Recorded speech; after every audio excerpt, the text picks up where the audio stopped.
Halo, assalamualaikum teman-teman. Salam sehat selalu dan salam bahagia. Senin pagi ini saya bersama Mas Hendra dan Mas Ratno berangkat menuju Tanjung Priok. Ini suasana di kontrol Madura ya.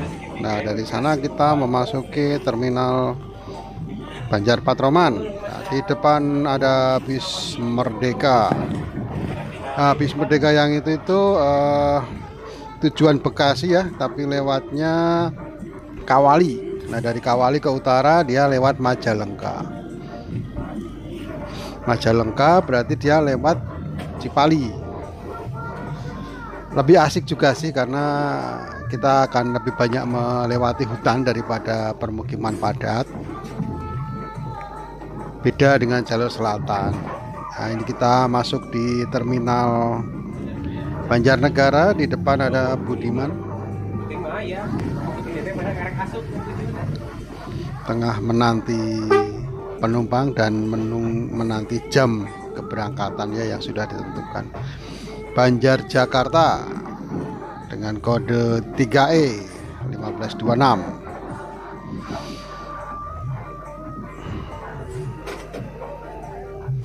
Memberi kode apa saya nggak tahu ya, itu bapak dari PU Budiman. Yang pasti setelah memberi tanda seperti itu, ada satu orang laki-laki yang naik ke bus yang saya tumpangin ini.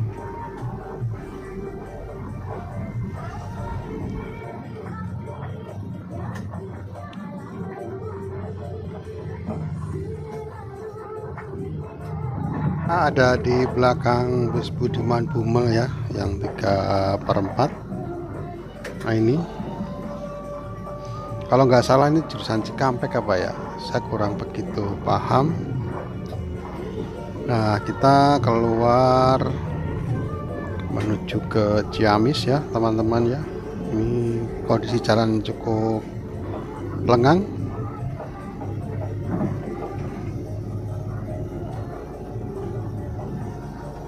Masih di area Banjar Patroman. Oh ya teman-teman, ini yang saya naik ini 344 ya. Ini memang batangannya Mas Ratno. Kalau yang satunya yang batangannya Pak Arda itu 3E132. Tapi untuk kali ini dibawa sama driver Bandung yang kemarin menjadi kondektur di bis yang dibawa oleh Pak Kirno, yaitu 3E92. Nah, sementara 345 ini tidak jalan dulu ya. Masih ada permasalahan yang harus diselesaikan. Tapi tadi saya sempat mendapatkan info dari Pak Ade, 345 jalan untuk sore ya. Sore jalan dengan driver Pak Alek. Saya belum tahu Pak Alek yang mana, dan kondekturnya Pak Ade. Yang pegang batangan 345 itu Pak Ade ya.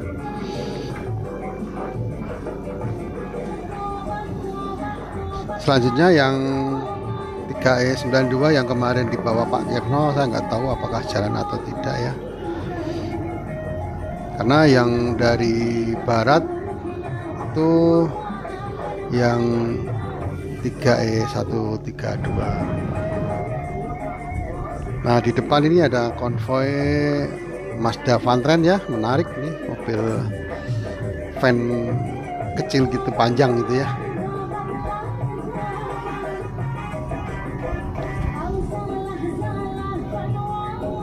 Ini sempat booming ya di tahun-tahun 90-an.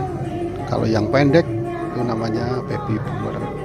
Bedanya Vantren dengan baby boomer dari sisi mekanisme peredaman kaki-kaki itu. Kalau Vantren itu masih pakai lift spring atau per daun, sedangkan untuk baby boomer sudah memakai per keong. Nah, barisan tadi sudah ada di depan ya teman-teman ya. Kita menyusuri sendiri nih di jalur Karang Kamulyan. Yang di sebelah kiri kita itu adalah kawasan konservasi dari bekas kerajaan Galuh Pakuan. Ini merupakan salah satu kerajaan tertua di Pulau Jawa dan merupakan cikal bakal dari kerajaan-kerajaan Pasundan. Konon kabarnya kerajaan yang ada di sebelah kiri kita ini, keratonnya itu berlayar sampai ke pantai utara dan bertemu dengan Ratu Kalingga, ya, Ratu di Kalingga ya, Ratu Sima, kerajaan Kalingga, Ratu Sima. Kalau nggak salah ceritanya seperti itu. Nah teman-teman kalau mau lihat ceritanya atau lihat silsilahnya bisa masuk di area atau di kawasan konservasi budaya itu ya. Di situ ada apa nama dan kemudian ada silsilah ini tahun berapa siapa gitu. Menarik mempelajari sejarah seperti itu. Apalagi ini Galuh Pakuan ini termasuk kerajaan yang sangat tua ya di Jawa ya. Bahkan sepertinya Majapahit belum ada gitu ya. Oke teman-teman, kita lanjutkan perjalanan. Usai kita mengisi solar di Cisaga, kita lanjutkan perjalanan ke arah barat. Jalanan sepi. Ya ini yang saya senangi di pagi hari ya. Kita bisa melihat pemandangan di sekitar dengan jelas. Sementara lalu lintas tidak begitu ramai. Paling tidak di area sini ya. Kalau di area-area yang ujung-ujung dekat kota sana, saya punya keyakinan itu nggak akan sesepi ini. Sebuah Pajero menyalip dari kanan kencang sekali tadi, sampai Pak Hendra kaget. Nah teman-teman, ini kawasan Jawa Barat paling timur ya. Ini masih asri sekali, ada pepohonan bambu di kiri kanan jalan, sementara jalannya sudah hot mix mulus. Nah kita langsung memasuki kota Ciamis.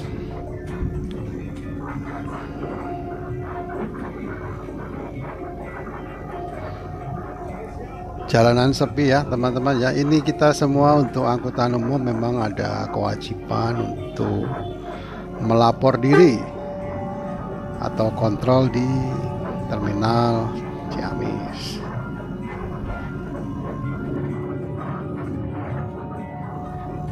Ini tadi ketika dalam perjalanan ya, setelah selesai kontrol di Madura, ini Mas Ratno ngoprek audio ya, karena ini 344 ini baru jalan sekali PP ya, kemarin sore dibawa oleh Pak Ade.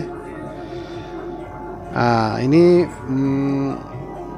pulang dari servis di Manonjaya ya, yang seperti saya lihatkan di video sebelumnya mengenai Pul Budiman di Karangpucung, yang salah satunya mengupas tentang 344. Lampu depan yang sudah diganti, jok-jok yang sudah jadi baru, hanya saja joknya dihilangi leg restnya. Walaupun secara space ya rongga kaki masih cukup lebar, cuma emang karena ini joknya tebal gitu ya, kita seperti masuk di sarang apa ya, kayak sarang ayam gitu ya, blek ya.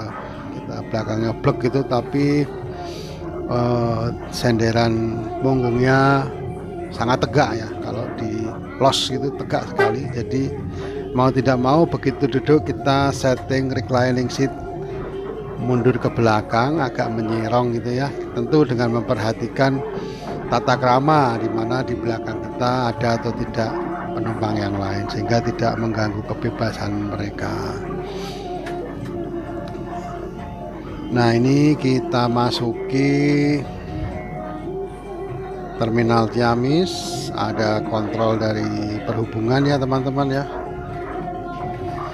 Saya nggak tahu fungsinya kontrol di sini apa ya. Kalau kontrol Budiman pasti yang ada di pojok sana itu menghitung jumlah penumpang yang masuk dari Karangpucung melewati Ciamis. Jadi nanti dihitung berapa sih total penumpang yang sudah masuk hingga ke terminal Ciamis. Kalau di Madura itu dari Karangpucung sampai Madura berapa.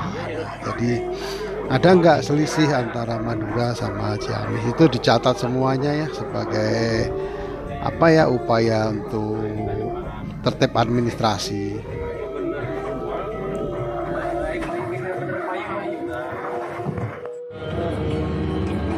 Nah ini teman-teman, kalau dilihat dari belakang coba lihat teman-teman semuanya, rongga atau ruang kakinya masih sangat lebar ya.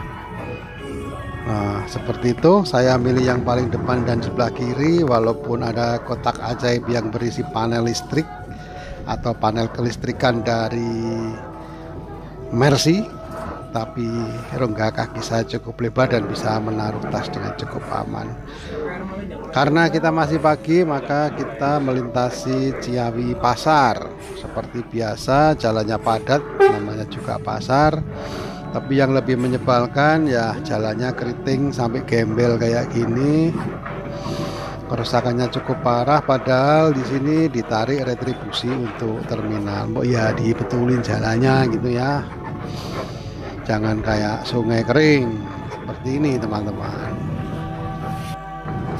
Ya sudah, kita tinggalin sajalah, kita langsung menuju ke Malangbong, menuju ke Gentong dulu sebelum sampai Malangbong. Dan di sini nanti kita mengisi solar di SPBU, tapi saya abaikan saja ya. Kita langsung naik di tanjakan Gentong. Tanjakan fenomenal ini kalau pagi atau siang kelihatan indahnya ya. Jalannya yang lebar gitu ya. Yang naik ada 2 lajur, yang turun ada 1 lajur. Sebuah Avanza menyalip dari kanan, dan kita masih santai sambil ngobrol-ngobrol gitu ya sama Pak Hendra dan Mas Ratno.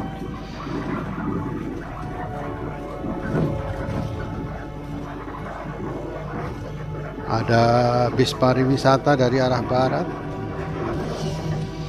Nah teman-teman, kalau kita perhatikan ya, banyak sekali bis pariwisata ini.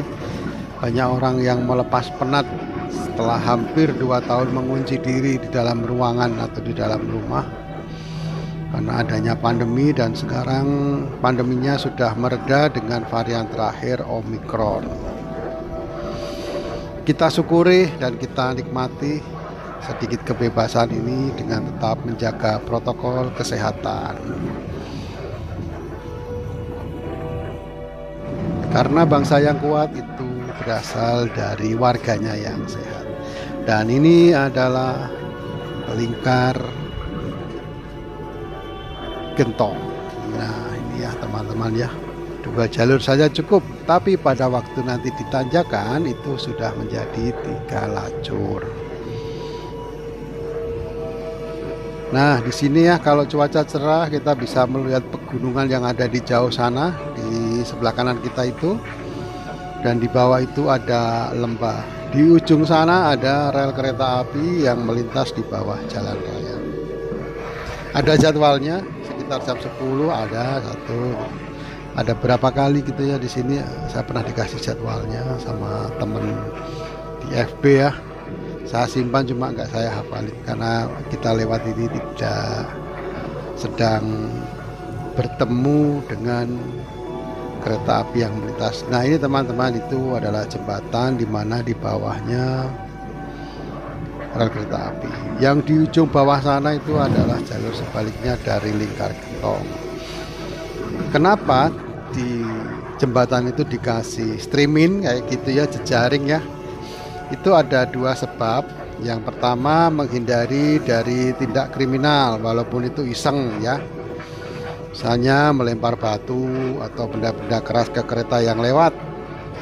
Walaupun kereta itu besi, tapi kalau ada malangnya, kalau ada ketidakberuntungannya, itu bisa masuk di kaca dan mengenai penumpang. Yang kedua, dengan adanya jaring seperti itu menghindari atau mencegah orang untuk melakukan bunuh diri.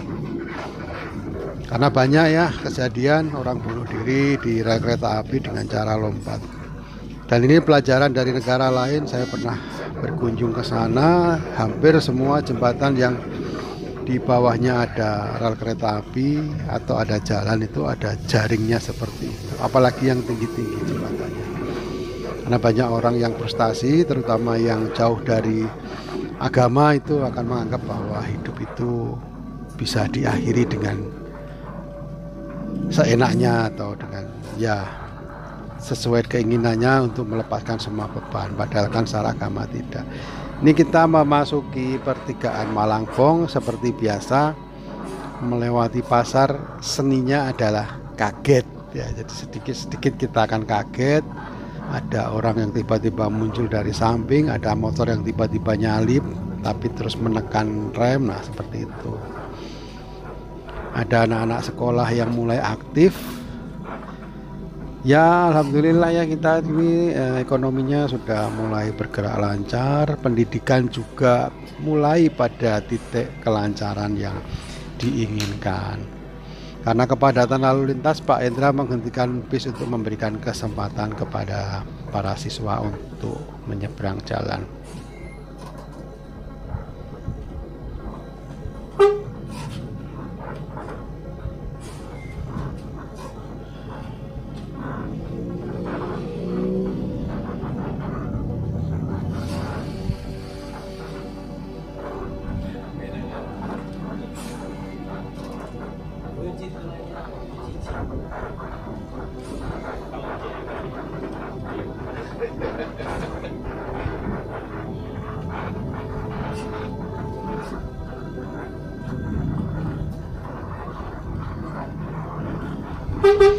Sugeng Rayu melintas dan kita menikmati kelokan-kelokan tajam. Sampailah kita di Pasar Lewo. Ini pasar kalau lebaran ya, kalau dulu zaman mudik ini yang dinamakan dengan pasar tumpah. Yang tumpah orangnya bukan dagangannya. Orangnya tumpah ke jalan, yang sering juga menyebabkan kemacetan. Ketidaktertiban dalam berlalu lintas adalah kunci dari munculnya kemacetan.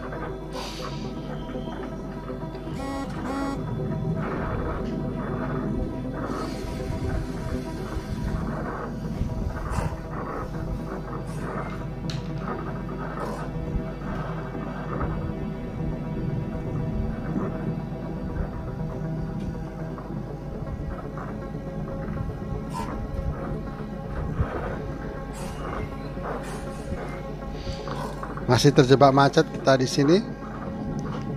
Dari arah berlawanan cukup padat. Nah ini nih, ini contoh. Nah kan kita harus berhenti. Ada ambulan. Nah itu contoh yang mengharuskan kita untuk berhenti. Dan ini motor-motor seperti ini ya, contoh ketidaktertiban, melanggar marka jalan yang membuat kita tidak leluasa menikmati jalur kita sendiri. Habis dari kemacetan Lewo, ini kita masuk di kemacetan selanjutnya, yaitu kemacetan Pasar Limbangan. Ada Budiman Tasik, Tanjung Priok.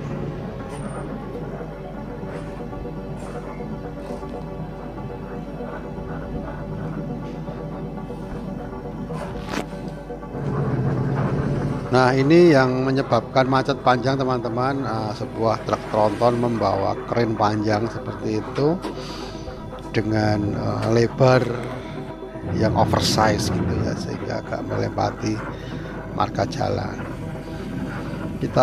Pak Hendra memacu bisnya walaupun gak kencang, tapi ini cukup menghemat waktu ya.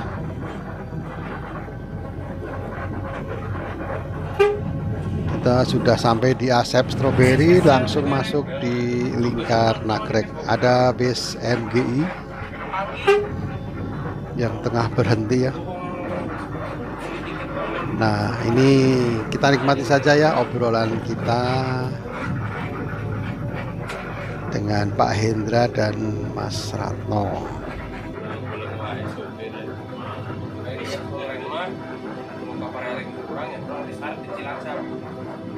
gremet kabeh. Si A si B si C naik di agen sampah. Si A si B si D si D naik di buntu. Terus ya teh. Kita orang naikkan di buntu di perempatan orang yang gitu berarti penumpang izin anyar gitu.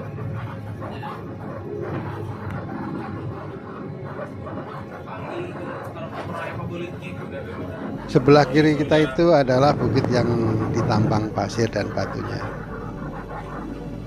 Kita hampir memasuki terowongan ya teman-teman.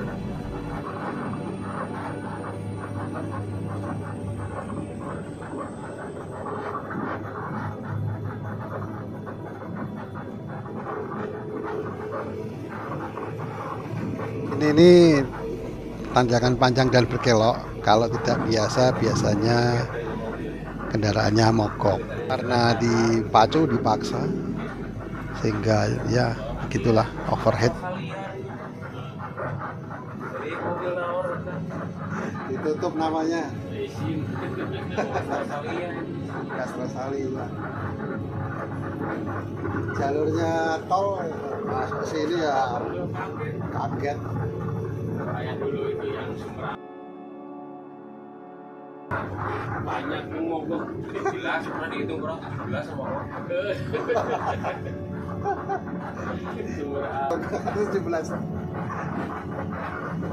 Saya bisa ngitung mulai dari Banjar sana sampai 17 ya Pak.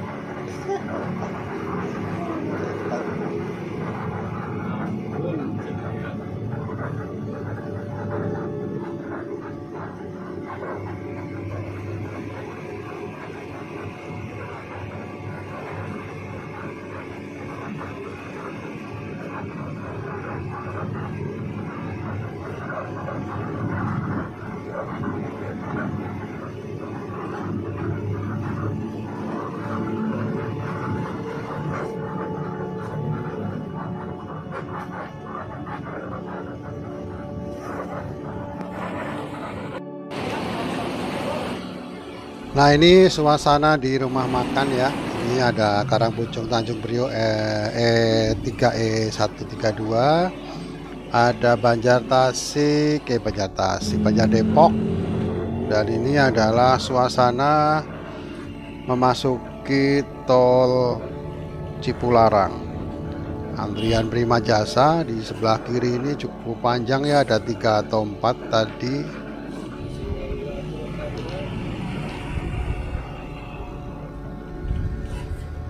Dan di sebelah sana ada doa Ibu Karunia Bakti yang melewati jalur non-tol, terutama lewat Cipanas.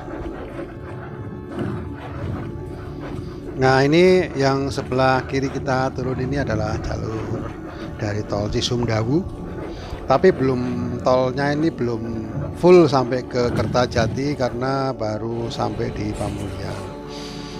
Nah, memasuki pintu tol tadinya lancar, ini di KM 62 ya. Terjadi kemacetan yang cukup parah. Kita pada memanfaatkan bahu jalan, tapi di belakang polisi memberikan tanda untuk jangan menggunakan bahu jalan. Tentu tandanya itu hanya dengan lampu rotator ya. Tapi dengan cara itu ya petugas mengingatkan kita. Ini adalah pembukaan jalur di sebelah kiri, yang mana jalurnya dilebarkan. Nah, ini dari KM 62 ya teman-teman, ini sampai ke tol Bekasi, jadi cukup panjang dan kita nikmati saja kemacetannya. Iya, ke timurnya sih lancar.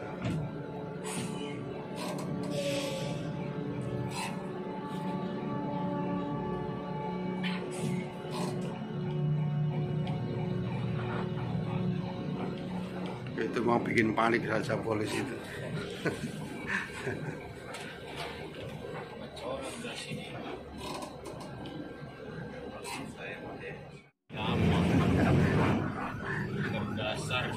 Iya, tapi udah lancar.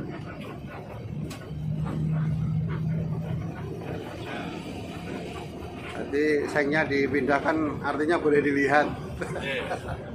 Kalau kemarin masih rahasia, ditutup biar nggak ditiru orang.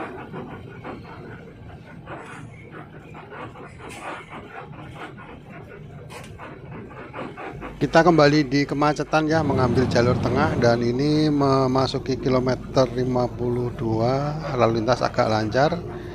Bisa kita lihat yang sebelah kiri kita itu tengah ada peratakan ya, pengurukan tanah untuk memperpanjang jalur tol. Dan ini kita sudah ada di 3 lajur ya teman-teman ya, jadi lalu lintas cukup lancar. Ini yang mau dari pinggir. Iya.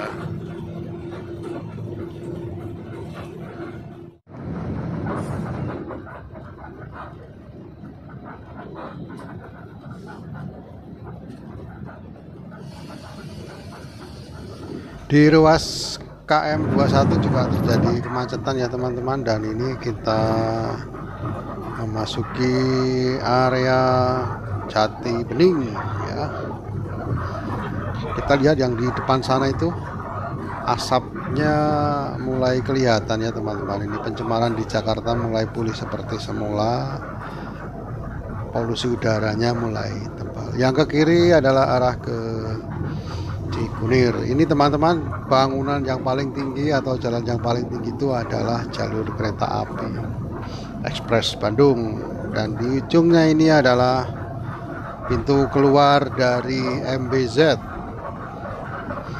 Terdapat 3 jembatan di atas kita yang melintas, merupakan jembatan untuk kendaraan tol, kendaraan di atas tol ya, dari Cikarang, dari sebelah utara tol ke selatan tol. Teman-teman, mungkin sampai di sini dulu ya. Assalamualaikum.